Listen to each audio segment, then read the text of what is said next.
हमारे दोनों बच्चे यंग एज में एक्सपायर हो गए थे। अभी तक हमारी समझ में ये नहीं आ रहा कि कैसे रोएं, कब तक रोएं, कैसे हंसें, कब तक जिएं। मन विचलित अशांत है हमारा जी। हम पति पत्नी का मार्गदर्शन। देखो, इसमें रुदन करने की आवश्यकता इसलिए नहीं है। आज का सत्संग सुना था क्या? सत्संग सुना था। हिरण्यकश्यप हिरणाक्ष के वध के बाद अपने भाई की बधू और पुत्रों को सबको संबोधन करके कह रहा था कि रोने की जरूरत नहीं। जैसे हम सब पानी के प्याऊ में एकत्रित होते हैं, जैसे स्टेशन में एकत्रित होते हैं, अपनी अपनी टिकट का ही अपना अपना काम किया, चल दिया।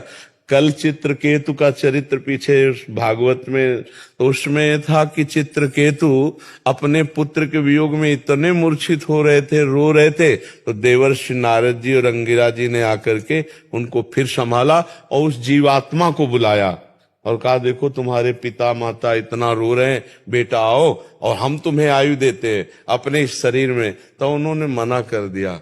उन्होंने कहा, ये जो रो रहा है अपने को बाप समझता है, ये कितनी बार मेरा क्या क्या बन चुका है, मैं कितनी बार इसका बाप बन चुका हूं, मैं कितनी बार इसका पति बन चुका हूं। ये तो जीव अपने कर्मानुसार आता है। देवर्षि नारद जी, मैं इस शरीर में नहीं रहूंगा, मेरा बस इतना ही कर्म था इस शरीर में और मैं जा रहा हूं, मैं किसी से प्यार नहीं करता, मेरा कोई कुछ नहीं।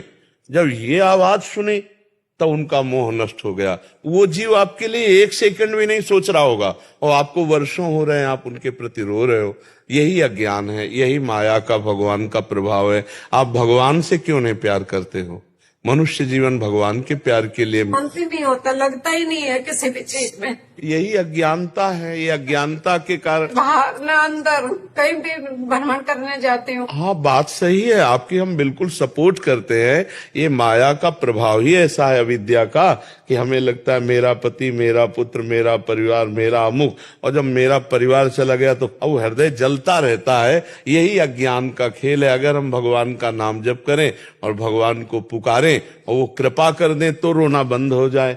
नहीं तो आज नहीं, कभी जन्म जन्मांतर में रोना बंद नहीं होगा। यही होगा, यही होता रहा है जन्म जन्मांतर से। हमें मिलते रहे, बिछुड़ते रहे, मिलते रहे, जन्मते रहे, मरते रहे। इस परंपरा को नष्ट करना है तो भगवान श्री राम जी कह रहे हैं, जननी जनक बंधु सुत दारा, तनु धन धाम सुहृद परिवारा, सबकी ममता ताग बटोरी, मम पद मनहि बांधि बर डोरी। अब हम तो ममता में इतना फंसे कि भगवान के चरणों की तरफ अपनी ममता लगा ही नहीं पा रहे, इसीलिए रोना आ रहा है। मेरा पुत्र भगवान ने क्यों छीन लिया?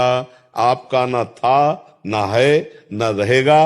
वो भगवान का अंश है। कर्म के दुख को भुगवाने के लिए वो आपके यहाँ पुत्र बना के अब चला गया। वो आपका पुत्र नहीं था। अगर आपको सुख देने वाला पुत्र होता तो आजीवन रहता, आपको सुख देता, लेकिन आपके दुख हरी। ठीक है।